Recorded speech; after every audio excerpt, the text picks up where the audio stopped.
Welcome to Dear Watchers, an omniversal comic book podcast where we do a deep dive into the multiverse. We are traveling with you through the stories and the worlds that make up the omniverse of fictional realities we all love.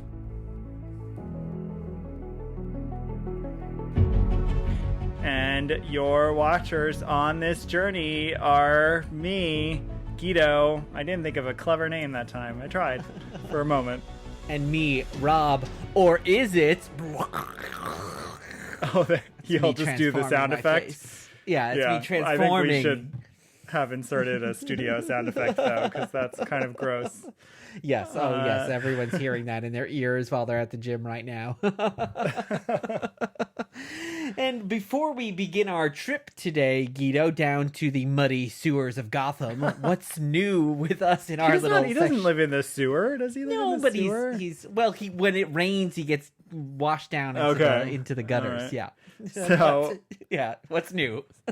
If you're listening to this, we appreciate you. Mm-hmm. It's been 96 episodes, which means it's been over 96 weeks because we have a few bonus episodes we didn't count. Mm-hmm. Or I guess I don't know. Whatever. However time works is confusing. But we're a few episodes away from 100, which is 100 weeks. We have never missed a week, which I'm shocked. I thought for sure we would. And we've had this over week was 100... a rough one. It was busy, and we are recording this very last minute.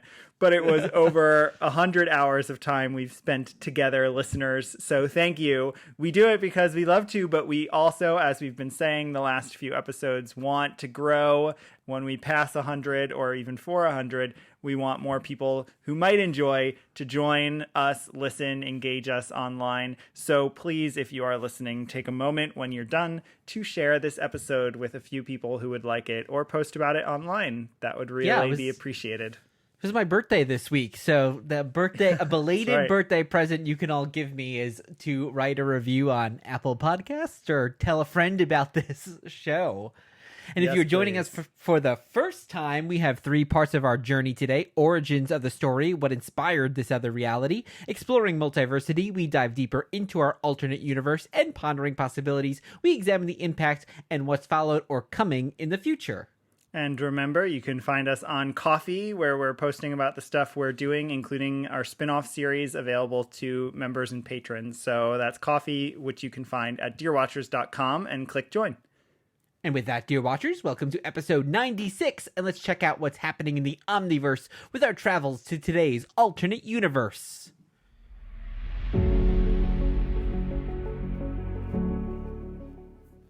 And today we head to the strangest alternate universe of all, Hollywood. La La Land. Yes. Holly Weird and California, as Forey Ackerman would call it in Famous Monsters. Oh, well, that kind of is very fitting for today, actually. It is. We'll find out why. Yes, and our question is, what if Clayface had one bad day in Hollywood? Yeah, very simple question, but that's because this is from an Earth that is an unknown designation. It's a rather recent alternate universe in the DC multiverse, but we're going to call it Earth OBD-C for One Bad Day Clayface.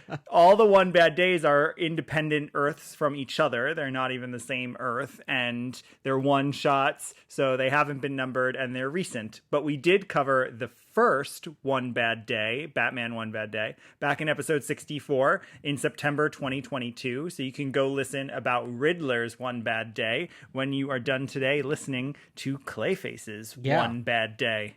And your alternate Earth has DC right in it, OBDC. So look how perfect that is for a Batman comic. Yeah, wow, look at that. Now, a bit on the character himself, though we won't, we're going to get into his origin in a bit, and there are lots and lots and lots and lots of different versions of Clayface. There's over 8, so we're just going to give a very high overview of them, because otherwise this would be a very long podcast. Yes, it would. Someone could do an entire podcast series on Clayface. Oh, so I'm sure someone out there has or will.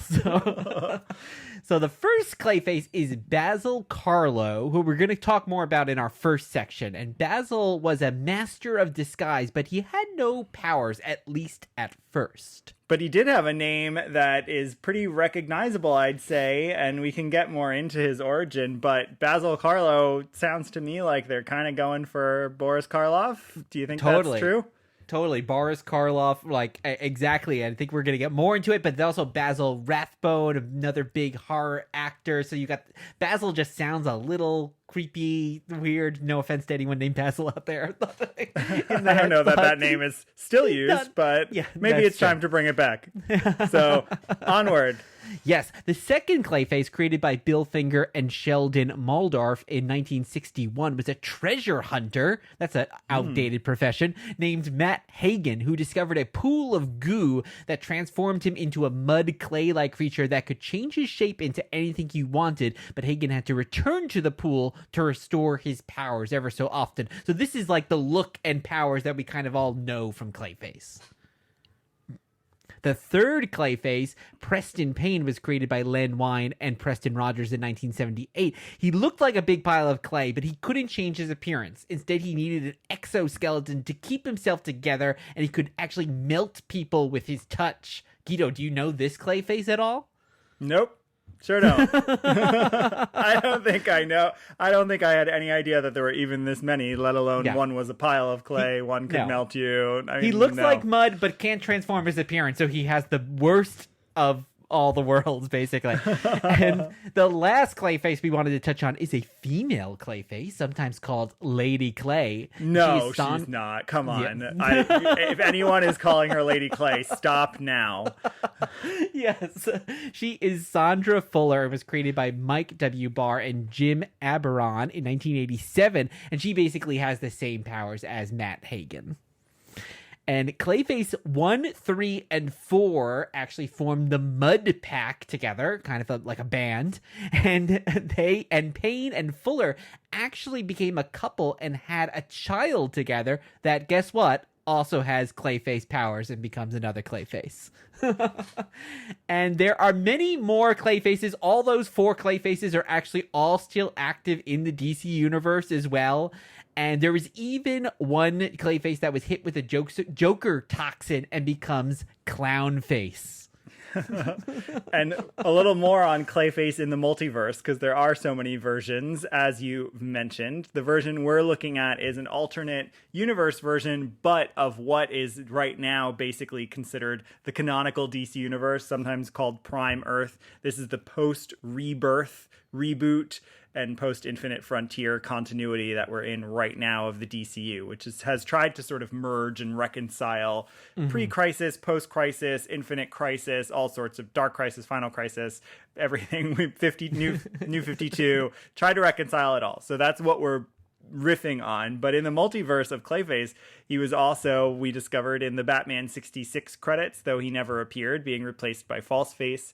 For live TV show, he's been in Birds of Prey, Gotham, Pennyworth, so almost every Batman cartoon, including the animated series, which we'll discuss a little bit today, Harley, which we'll also get to.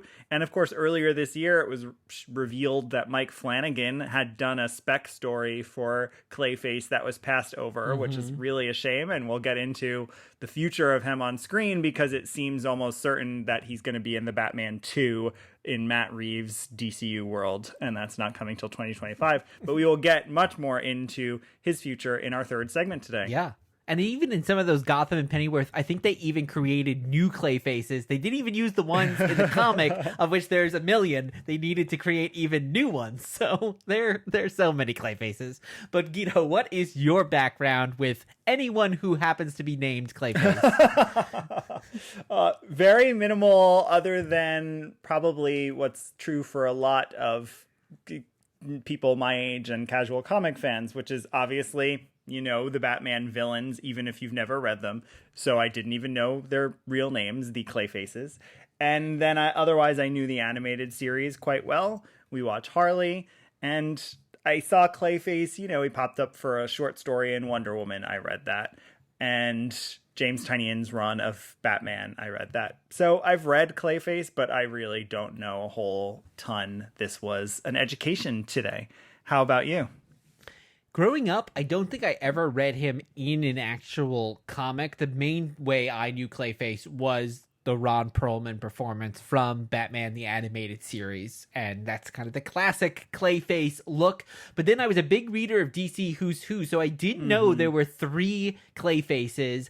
The Basil Karlo drawing in DC Who's Who is this really weird drawing. He's got a green face and he's wearing all purple. It's kind of a cool, he's got a knife. It's kind of a cool look. Very Joker looking. Yeah, and it's like, wait, this guy doesn't even have powers, but he's Clayface. And then they got the other guy who can melt people, and he has his head in like a big glass jar. That's what like keeps his head there. And then the Matt Hagen one, which looks like the kind of classic golem Clayface monster kind of thing. And then, not not Gollum, Lord of the Golem. Rings. I had my yes, exactly.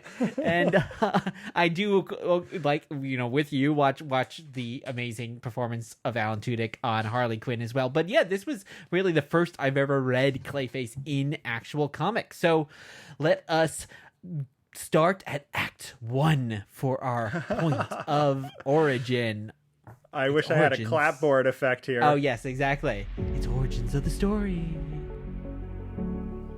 Right now on this very show, you're going to get the answer to all your questions. Our amazing story begins a few years ago. Okay, we're going all the way back here to detective. Very far back. Very far. The U.S. has yet to enter World War II. It is That's true. Early on. It is Detective Comics number 40 from DC Comics, appropriately from June 1940, and this is called The Murders of Clayface. Written by Bill Finger, penciled by Bob Kane, inked by Jerry Robinson, lettered by Jerry Robinson, and edited by Whitney Ellsworth. So this is the OG Detective Comics team who worked on Batman, who have now created Clayface. We read this because it is the first appearance of anyone ever called Clayface. This is the Basil Karlo Clayface. And a brief summary, I guess, of this very dense, fast-paced story is that Basil is a movie actor, makeup artist, and well, he's an actor too, right? Yeah, I think he's like a Lon Chaney. He's like, he does his own makeup and he's an actor. That I think that was part of the model that Kane and Finger were using. Yeah, and then I don't know, he starts killing people. I can't remember why. I just read this yesterday. Well, and they don't know who it is, so it's a mystery, which is cool. It's a very pulp noir story where they don't know who it is. It's revealed at the end that it's him, but he's just under makeup, so he has no special powers. And that's the briefest summary I could give for something I didn't remember details of. It's got a very 24 hours ago giallo murder, maybe Agatha Christie giallo kind of thing, where we see people are getting murdered. We don't know every single time. It's Bruce is there. Bruce is there visiting his fiance, who's an actor. This is a character that hasn't popped up a lot.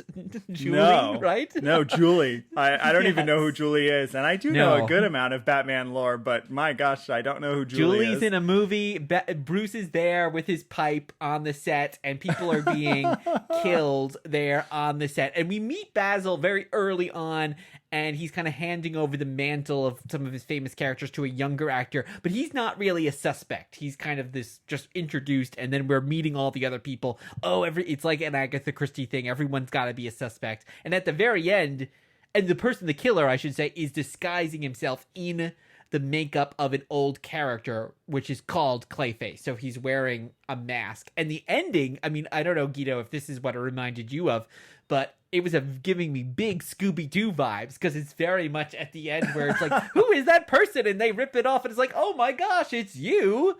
And of course, this is way before Scooby-Doo, so perhaps this was an inspiration to some of those creators. Because, it's like a hokey, silly suspension of disbelief ending. Although it's fun. I can imagine reading this and not knowing it was going to be him. So it really probably is a mystery. Obviously, going into it, knowing that Basil Karlo is Clayface, I knew who the killer was. But they really do conceal the mystery throughout.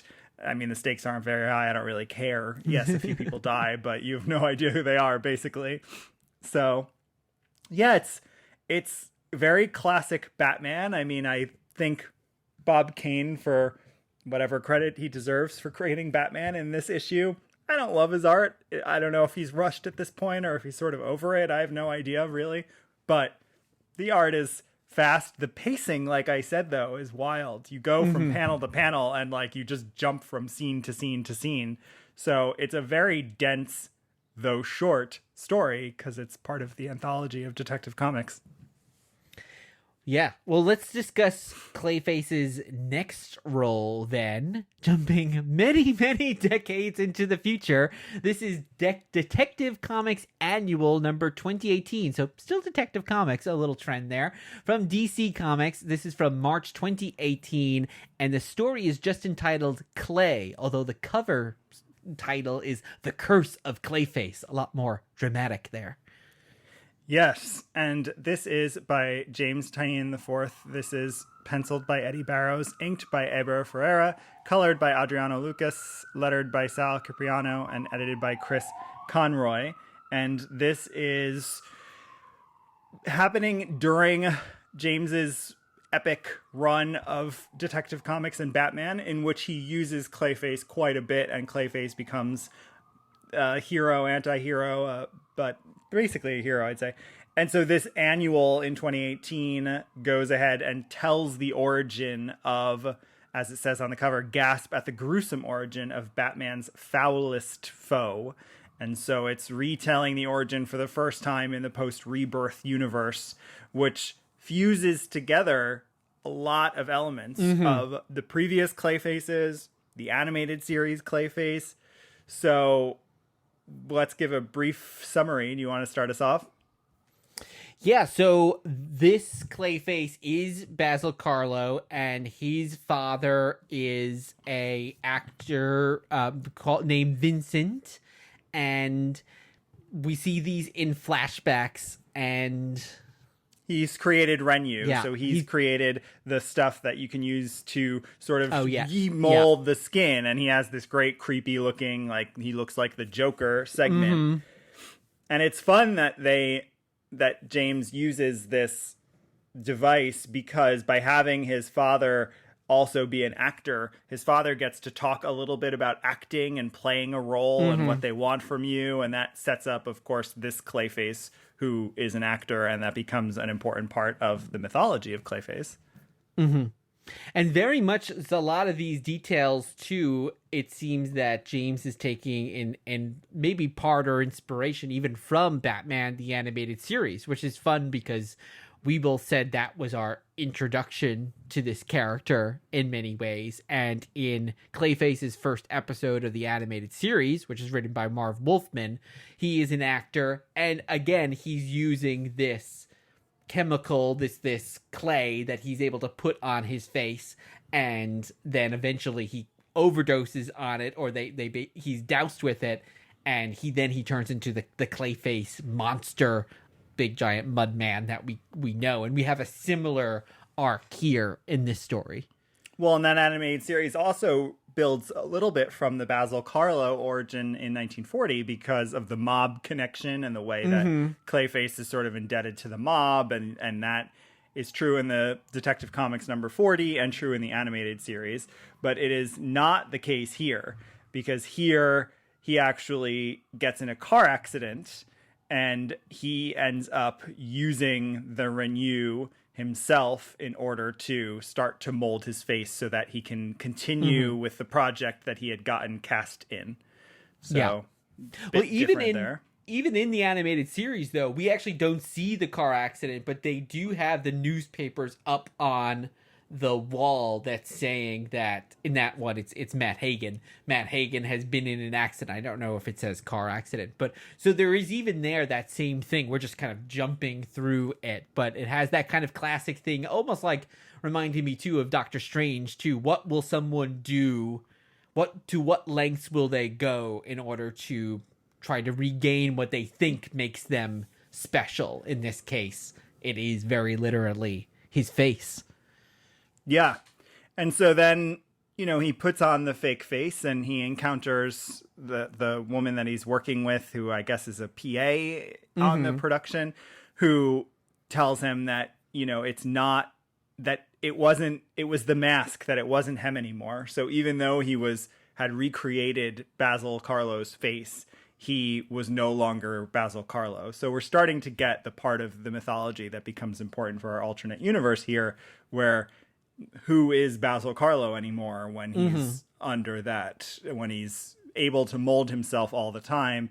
And also the question here, of course, if he's starting to lose his humanity. So Batman gives him the choice to be better, but he ends up getting completely doused in the Renew, which comes from the animated series directly. And that's what actually then turns him whole body into the brown goo monster that we know of as Clayface. And that's when he embraces his villainy at that point, because he says there's a monster in everyone and he wants to show everyone that. And it ends on what do you think of this origin? Yeah. Oh, I was going to say it ends on kind of a cliff.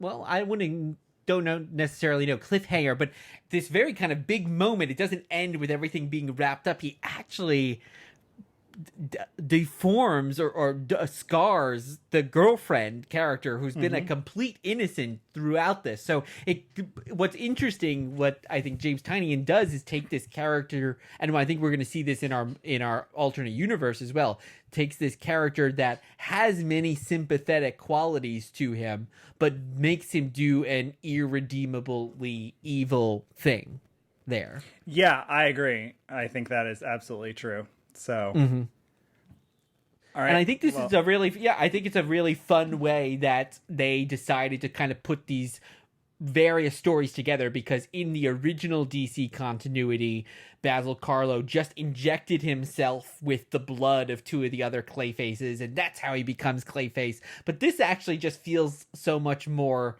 organic there. And it's cool too that they're actually referencing back to so many of the horror people. Like we mentioned, his name must be inspired by Boris Karloff, and we actually even mention Boris Karloff in this story. So they're aware of this world. And even, it's strange, even in the original one by Bob Kane and Bill Finger, we didn't mention this, but the movie that they're actually shooting is a movie called The Terror, in this old dark house setting. And Boris Karloff, years after this comic, actually made a movie called The Terror, set in a big old dark house.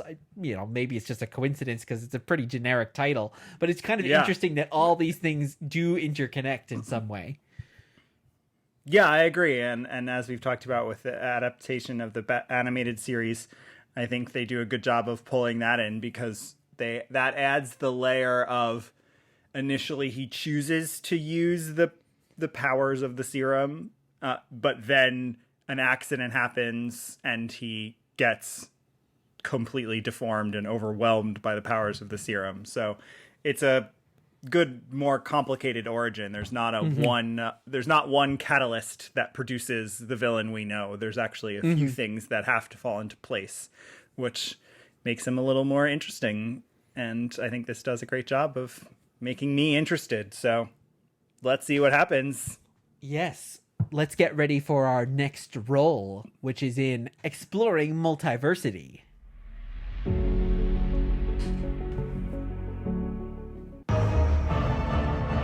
I am your guide through these vast new realities.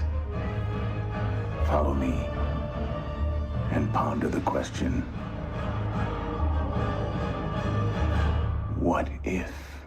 And today we are asking the question, what if Clayface had one bad day in Hollywood? And this is from Batman, One Bad Day, Clayface #1 from April 2023. And this is written by Collin Kelly and Jackson Lanzing. It's penciled and inked by Xermánico. It's colored by Romulo Fajardo Jr., lettered by Tom Napolitano, and edited by Dave Vielgosh. So shout out first, before we get started with our discussion, to the February 2023 episode of our friends at the Comic Book Couples Counseling Podcast, Brad and Lisa got to interview Collin and Jackson specifically about this one-shot the week it came out. So you definitely should go listen to that. It's a great conversation. We'll actually refer, I think, to a little bit of what we learned from Brad and Lisa's discussion with Collin and Jackson. So again, back in February at the Comic Book Couples Counseling Podcast, go check out an interview with them on the creation, where it came from, and some of the origin of the story. Collin and Jackson, of course, are right now known for their run on Captain America, which I think is extraordinary. I've talked about that when we were on the Shortbox podcast with Botter Milligan. We discussed their Kang the Conqueror miniseries. So I think they're kind of a rising star team in comics. They're really hitting a lot of hot properties and have a great stride with it. For DC, they've done mostly anthologies and a few miniseries, spin-off type stuff. Did Batman Beyond, Batman and Robin Eternal, and the 3-issue Aquaman Flash Void Song, which I actually quite enjoyed also. Xermánico, meanwhile, has done a lot of DC and a little bit of IDW, but at DC, he's worked on Injustice, Wonder Woman, Infinite Frontier, Flashpoint Beyond, and we'll talk about his art for sure as we discuss this. So, The One Bad Day, if you are not familiar, we alluded to it earlier in the episode. One Bad Day is a series of one-shots that just wrapped up, inspired, if you will, by Batman the Killing Joke, where there is a line about how it's just one bad day that keeps someone from going over the line and becoming the Joker. And so over the last year, DC has commissioned some extraordinary teams to do these one-shots that tell the story of one bad day. So do you want to start off a brief synopsis of Clayface's One Bad Day here? Sure. So Basil is in Los Angeles, in Hollywood, but he's going by the name Clay, and he looks like a handsome young blonde guy. He's working at a Chateau Marmont stand-in, and he's got three friends who are also trying to break in to the industry, and he's got a big audition coming up for this big serious role, which is basically for the movie The Joker. They don't. Well, no, it's the. Hold on, you're spoiling. Oh, well, okay. It's for The Killing Joke. Yes, which The is Killing the Joke. Cool, very meta moment of this. Is that's for The Killing Joke. But before we actually even know what the production is, and he keeps like practicing lines from it, but we don't know. It's fun to go back. He and his friend end up in the same audition. Yes. He's told that he's not playing it well because he needs to be more uplifting, even though he's supposed to be a really tragic villain character. He knows Joker. really what this villain would be like, because he is this villain and he's playing it very seriously. And his friend, we don't see his friend's audition, but his friend's a comedian, and then his friend plays it a little lighter and actually gets the role. And Basil/Clay can't believe this and actually then kills the friend and becomes him and takes his role in the film. But then he still wants to play it the way he was going to play it, and the director doesn't like that. The director wants to fire him, so guess what? Basil/Clay and so kills it the goes, director, and so on and so on until and things then get the producer really out of hand. and so ultimately he works his way up the food chain and hosts a party at I assume it's the producer at that point of the studio, or the head of the studio. Head of the studio, yeah. Hosts a party, invites his friends over. They keep waiting for this other friend to show up. Bruce Wayne is there, of course, and basically Clayface loses control in this. His friends confront him. He tries to tell them what happened. He has lots of great quotes in the end as he becomes more of a monster, saying that it's his turn.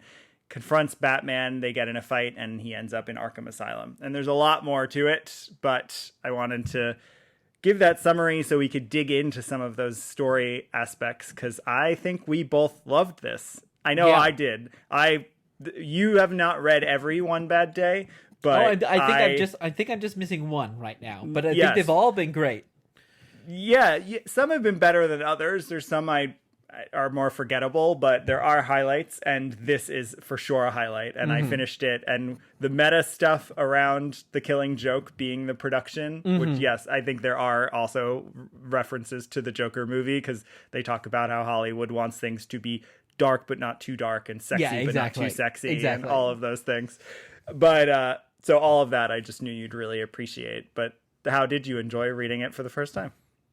Yeah, I think this is so good because it really is, and I think this is true of most of the One Bad Days, but for the Riddler that we covered, Batman is a pretty significant role in that. And here, it is almost funny. It's like, oh, Bruce is here in Hollywood because his family helped actually start Los Angeles.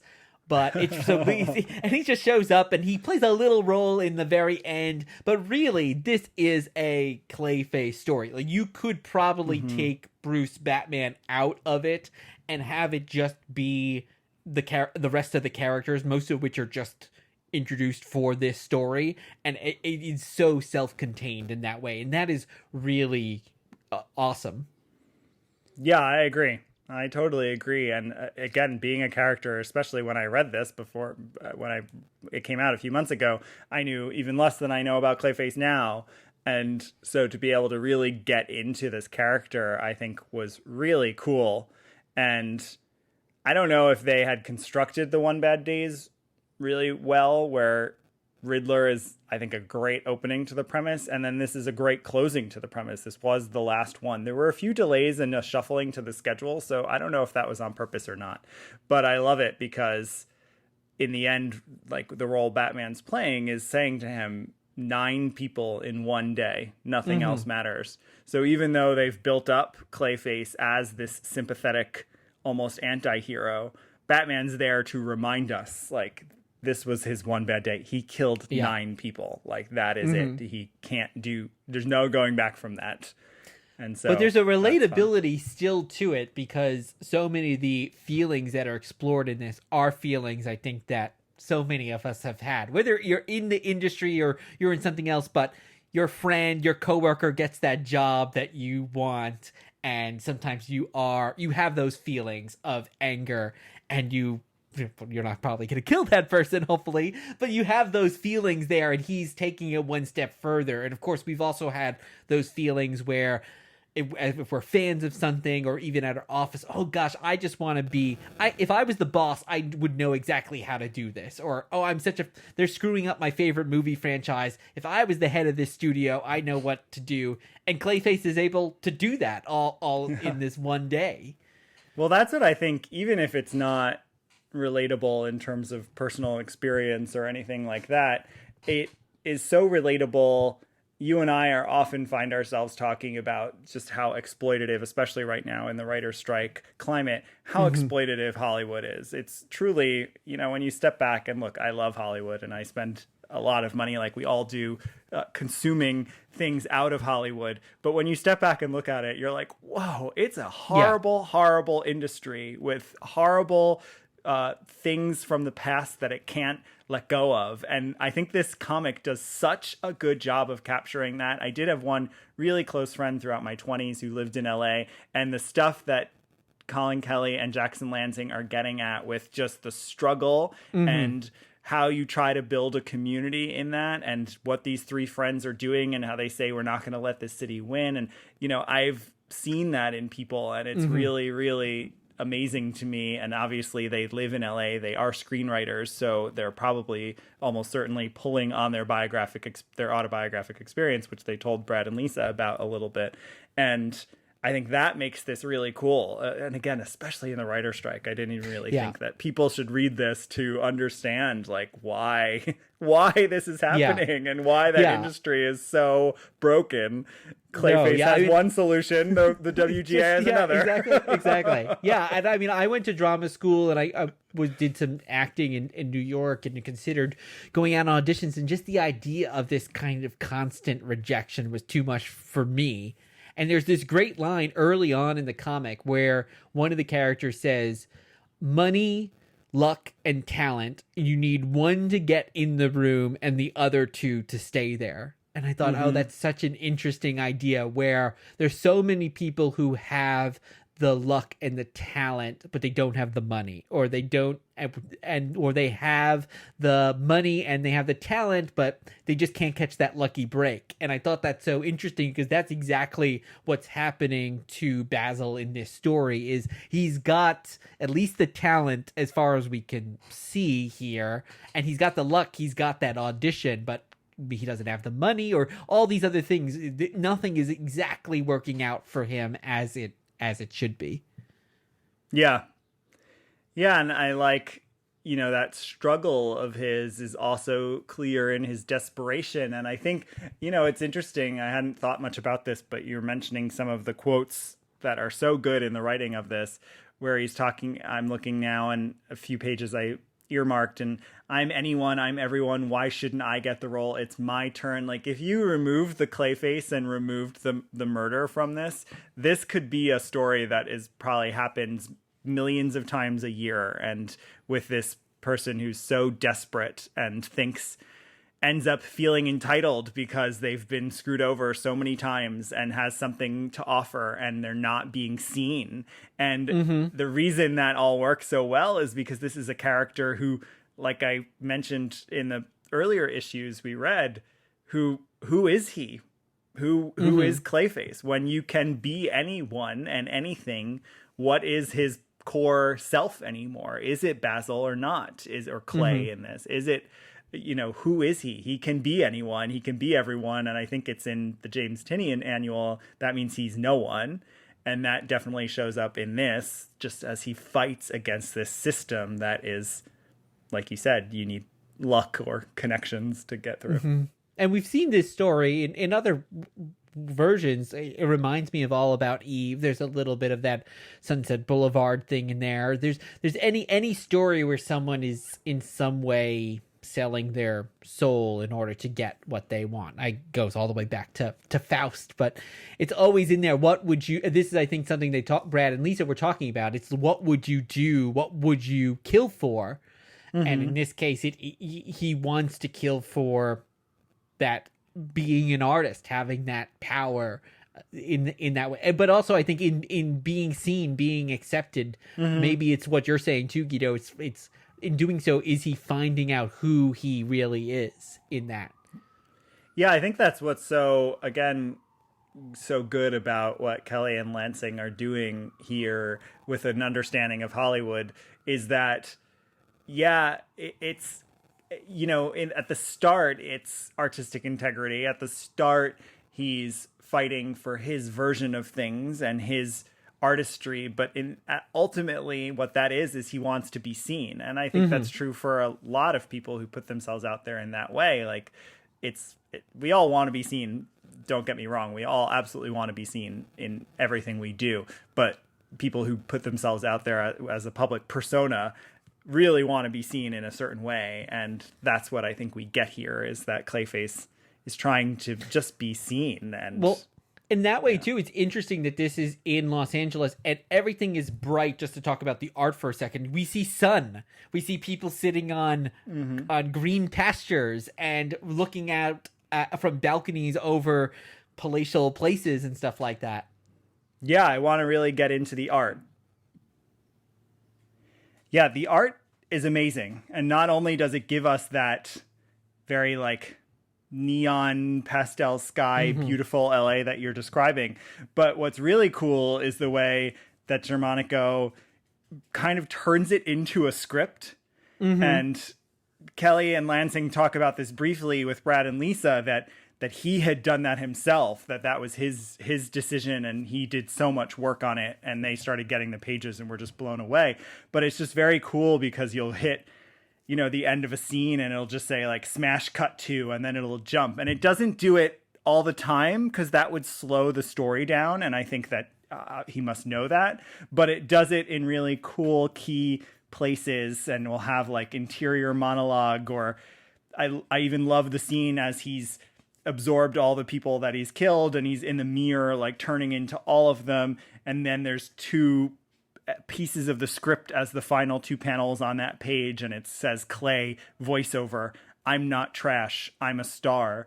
So he does this really cool infusion to give it yet another meta quality about being in LA and being in Hollywood and what that means. So the art is just awesome. Yeah, it's great. And then going back to kind of the idea of being seen, yeah, you're not hiding in the shadows of Gotham City here. Everything is taking place in the sun, out in the open. Even the final chase with Batman is out in a field. It's not in some dingy alleyway. So I really love that. That's true. Yeah, and then it's actually in the end that he's trapped in a box, that he's literally in a box in Arkham, and he has all 9 people that he killed. And that closing line is hilarious when he just says, "I'm very open to feedback." I think it's just, he's having this whole conversation with his 9 personas now in a cell. And that is such a, of course, Hollywood tropey thing that you hear, feedback and being open to it. So I love it. And what I think you and I were discussing this before we started recording, but what I think they did, that was a very smart decision, and they talked a little bit again about this with Brad and Lisa. So listen to that interview because we're referencing it so much. But they talked about, or maybe their editor had this idea too, about like you have to know what a character's good day is here. And I think what's interesting about this one, as opposed to say the Riddler, which is not, there's no goodness in that one. But here we had, no, not at all. He just starts. But here we see Clay having a really good day. Even before the audition, has friends, he's got a job, he's auditioning, he's living his life. So he's starting pretty well. And then we see this really good day of, he gets the job, even though he has to kill someone to get it, but he's at the top of it. So it means that much more to see the character have that fall by having him hit those heights there. And even knowing that he can have this normal life makes seeing him in this cell at the end even that more tragic.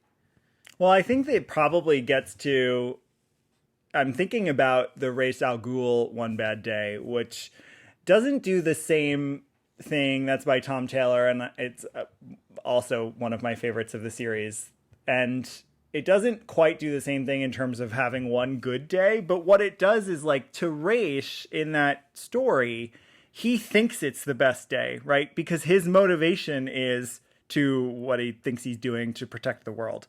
And so it's funny because I think that's true in this too. Like, for what you're saying is, outside of the killing, right? Outside of the means, I guess the means are justified here by the ends, because the ends, as up until it all falls apart, are his good day. The ends are like what he wants to accomplish, and he feels successful, and it's what his motivation is. And so perhaps you need to get a sense of that good day in order to get at the character's motivation and how they would react to then the worst day. So yeah, it's a very cool thing. So obviously this hasn't been revisited before because it's super new, and I don't expect that we'll revisit these, but would you want to go back to Earth OBD-C as we've designated it? I don't think so, because I think this is such a well-contained story and it's such a great capsule story there. So no, I don't think so. I think it's like the perfect length, really. Yeah, I don't want to go back to this story. I think what I'd like is writers to take inspiration from this and tell us some interesting stories about Clayface navigating, whether it's Hollywood explicitly or not, just navigating ambition and representation and identity and image. And I think those things are all really cool about Clayface, and I hope to read more stories that feel inspired by this version. But I agree. I think the story is just so satisfying that I'm good with it where it is. Well, before we take our curtain call, everyone's calling for an encore. So let's go with Pondering Possibilities. Will the future you describe be averted, averted, averted? So, Guido, what are we talking about for our Pondering Possibilities? Well, we're not going to dive into anything specific because I like to continue our rule with our segments, which this segment can only follow the alternate universe that we saw. So what I thought we would do is just talk a little bit about Clayface overall future possibilities, especially with the Mike Flanagan news, with the rumors of him ending up in Matt Reeves's Batman, and also that Harley depiction that we both love, and kind of what the future of that depiction is. Even though that depiction predates this in terms of its start, it is continuing. So we will keep seeing Alan Tudyk do that, and we'll keep seeing if that shows up more. So let's start with that, since that is the one that we're both familiar with. I imagine it might have influenced Kelly and Lansing, honestly, because it has what I think is really cool. I mean, that whole show, if people don't watch it, go watch it. It is surprising. You and I did not watch it for years, and then I decided to put it on while I was bored, like one day last year, and loved it. And then you started watching a few episodes, and now we both love it. So the Clayface depiction, I think, is like the perfect tragic comedy, or whatever you'd call that. Like, he's just so almost sad and pitiful and hilarious because he is like... And in that, he's desperate, right? He's constantly wanting to be liked and wanting to be the center of attention and wanting to like put on a show or a production or be someone famous or get to like play a role in the caper. And so it's, I would imagine there's some influence there, unless, I mean, we don't know this character well. Maybe there's a writer who did that, but if it started in Harley, then it definitely shows up here. Yeah, well, they lean very hard on the actor element, and Alan Tudyk's voice there is very like what you think of a hammy Basil Karlo. I'll tell actor. you, it's what Basil Karlo should sound like. Is that voice? Although then I think the Basil Karlo that we get in the One Bad Day, I think is an actual good actor from the little that we see, and I don't think the Basil Karlo of the Harley Quinn show is actually ever supposed to be good. Yeah. But they also So he's play really a lot. fun. Yeah, they play a lot even on that show with gender and sexuality, all the things that come from being someone that can become anyone, which is an interesting... Even the Batman animated series, the last time we see Clayface, he's a woman. He's a woman. So yeah, I noticed that even too, because we just interesting rewatched there. it. Yeah. Yeah, and it's funny... Too, you're making me think a lot about Mystique. Mystique is a lesbian and is bisexual and has played with gender, is married to a woman. But I was also thinking about the connections to Mystique in this character and why, as much as I've loved Mystique, I've never asked the same questions about like who is Mystique. And I think some of it is because she has a human persona, even when she's blue with red hair. She has a human default persona, and Clayface no longer does. He has a non-human default persona. So I think that's where he is a little more interesting. Now, live screen, as you said, a lot of the live screen depictions have modified either his power set or who he is. First of all, you and I love Mike Flanagan. So Yeah.